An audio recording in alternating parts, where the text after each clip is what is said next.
Pagi hari ini ada Pasar Rabu. Pasar Rabu di Pekanbaru Parit Yusof. Jadi lokasi Din Wahyu Enterprise di sini.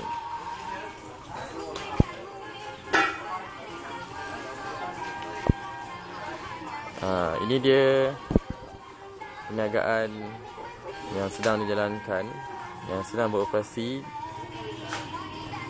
di Din Wahyu Enterprise.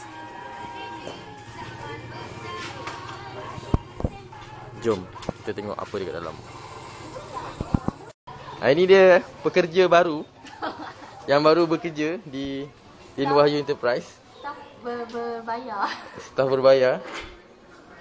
Ini dia produk-produk yang ada di Din Wahyu Enterprise. Ini pelanggan pertama. Pelanggan pertama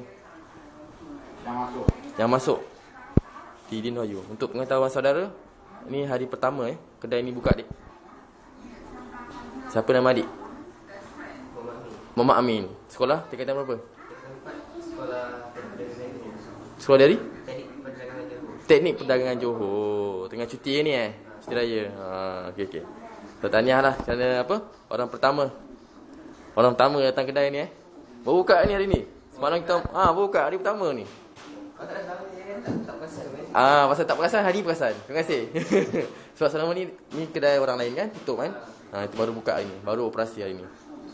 Baru tak ada kedai buku. Tengok nak cari buku yang sini tapi tak tahu kat mana. Alhamdulillah. Betul. So sekarang dah tahu kat tempat dia balik rumah cerita kawan-kawan. Cerita kat Facebook, cerita kat internet semua kawan-kawan. Dekat Pekan Parit Yusof dah ada kedai buku. Okey, terima kasih. Okey. Ini Muak pagi utama. Pagi raya. Sini. Mana tu yang itu kat sini. Boleh penuh pun. Boleh.